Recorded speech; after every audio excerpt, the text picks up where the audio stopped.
Bom, pessoal, hoje estamos começando, né? Na verdade, seria só na quarta-feira, mas eu vou adiantar. Estamos começando a quarta imersão da Bimodais e esse projeto é um projeto que agora está ganhando uma cara, né? Estamos aí com 6 livros que nós vamos analisar. Eu, essa semana passada, na quarta e sexta, apresentei os 6 livros. E os 6 livros são os primeiros 6. Se tiver o tempo e oportunidade, até dezembro a gente analisa mais livros, né? Aberto a sugestões, se alguém quiser sugerir algum livro, etc., tal, papá, achar importante, a gente vai em frente.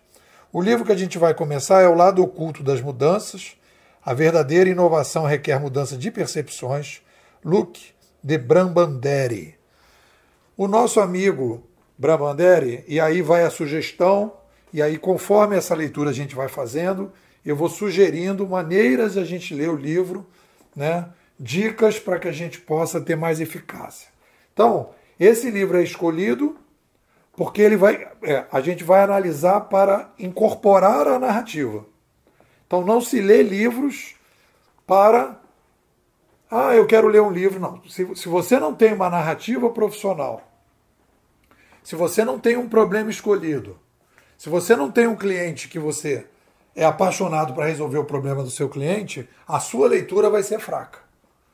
Porque você vai se perder. A sua leitura vai ser uma leitura de hobby quando você tem um objetivo profissional.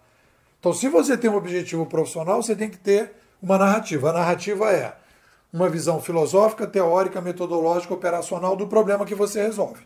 Aí, no momento que você vai ler um livro, você diz, este livro, logo de cara, você vai ver aonde que ele vai me ajudar.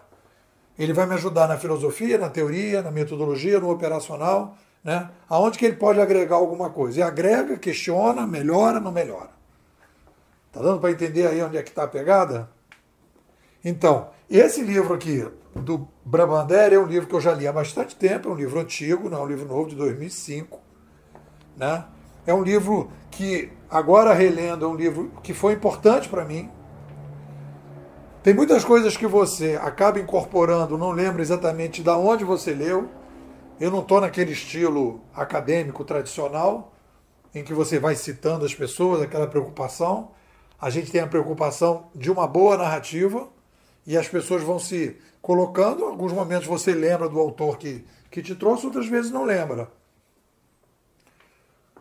Em nenhum momento eu digo, quando digo que é alguma coisa que a gente conseguiu criar, beleza.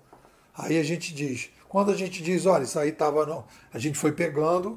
Então o Brabandere, ele é belga, ele é filósofo, ele tem uma pegada filosófica, né?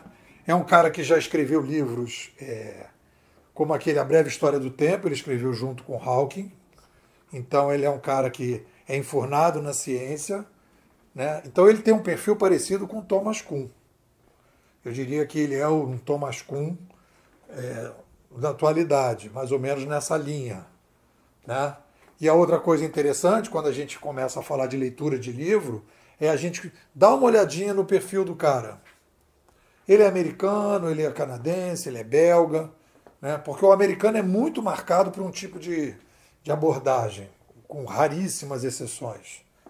E quando você pega um belga, um inglês, um canadense, um alemão, alguma coisa assim, aí você tem uma abordagem, às vezes, um pouco mais aberta, menos pragmática, e aí você pode ter coisas interessantes. Né? Então, o Brabandere, a proposta dele está aqui, né? Verdadeira inovação requer mudança da percepção. Então, aonde ele se encaixa na narrativa?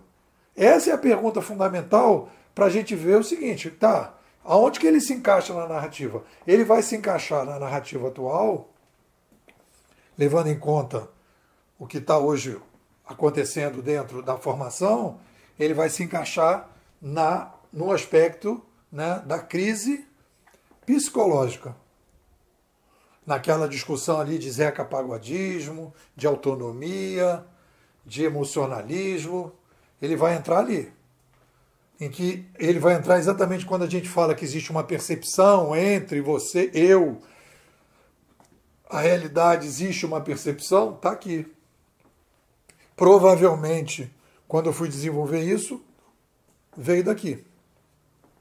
Em que eu tenho eu, percepção e realidade, e que a gente interage, na verdade, atualizando, e aqui vem a ideia da caixa. E engraçado que no outro livro dele, ele tem um livro que diz, a gente não sai da caixa, a gente cria uma caixa. Então, na verdade, se a gente não sai da caixa, a gente cria uma caixa, a gente tem uma caixa.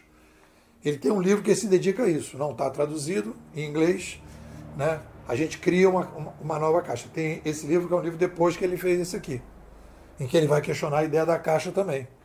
Então, na verdade, ele se dedica a essa discussão de perceber que a gente percebe. E essa discussão de perceber que a gente percebe, ela é fundamental para a criatividade, ela é fundamental para a personalização, ela é fundamental para a autonomia de pensamento. Sem isso, você não tem. Agora, como é que a gente percebe que percebe? A gente tem que ter um foco. Eu percebo que percebo para alguma coisa. Então eu tenho, se a gente está fazendo uma leitura profissional, com objetivo profissional, eu percebo que percebo para ajudar um cliente a resolver determinado problema que eu tenho então uma narrativa, e aí bababá, bababá. E no nosso caso, como a gente trabalha com mudança, né, diante do digital, aí nesse caso especificamente, a gente vai analisar a crise psicológica. Qual é a crise psicológica? Colou a percepção na realidade e colou a percepção no eu. Então não existe separação entre a realidade e o eu. Eu consumo tudo que eu vejo, né?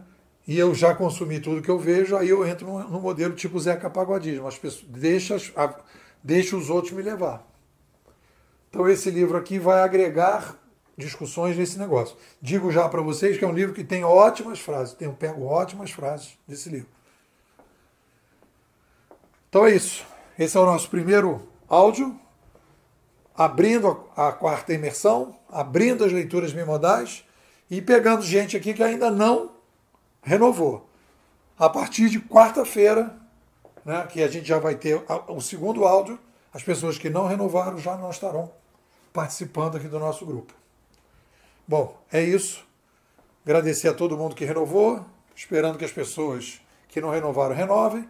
Espero que vocês tenham gostado. Podem comentar o que vocês acharam do primeiro áudio sobre o lado oculto das mudanças do nosso querido filósofo belga Luc de Brabandere.